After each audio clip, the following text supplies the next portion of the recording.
मैं आपसे 100 बार कह चुका हूं चाची कि रात को 11 बजे के बाद आपके कमरे की लाइट्स बंद हो जानी चाहिए। लेकिन आपको और आपकी बेटी को तो यह समझ में आता ही नहीं है। अब ये जो एक्स्ट्रा बिजली का बिल आया है, चाचा जी तो ऊपर से आकर भरेंगे नहीं ना, भरना तो हमें ही पड़ेगा। कमाने का कोई ठीक ठिकाना है नहीं, लेकिन आप दोनों मां बेटी खर्चा करने में माहिर हो। अब समझ में आता है कि चाचा जी अपने जीते जी कुछ सेविंग्स क्यों नहीं कर पाए। अब उनका ये बोझ हमें ही उठाना पड़ेगा ना।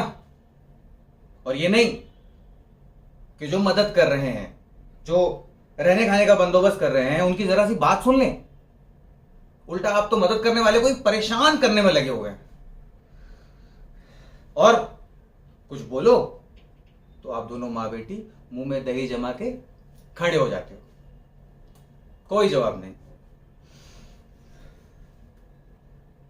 कान खोलकर सुनिए, अगर आज के बाद मैंने ऐसा कुछ देखा तो बहुत बुरा होगा चाची। मैं नहीं चाहता कि आप इस उम्र में यहां वहां भटकती फिरे। आहाना की कुछ दिनों में शादी हो जाएगी, आप क्या करेंगी?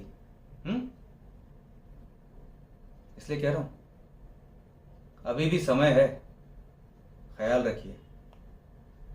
और आज से आपके कमरे की लाइट्स 10 बजे बंद होगी। 1 घंटा पहले। वो जो इतना एक्स्ट्रा खर्चा हुआ है ना ये आप दोनों की वजह से, उसे कहीं ना कहीं तो एडजस्ट करना पड़ेगा ना। वो क्या है कि पैसे पेड़ पे तो उगते नहीं है कि छट से तोड़ दिया और फट से बिजली का बिल भर दिया।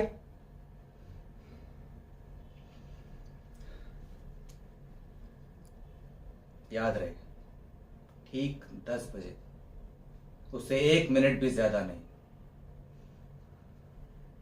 श्रेया, आज से तुम रोज रात को जाकर चेक करना। मुझे इन दोनों पर बिल्कुल भरोसा नहीं है।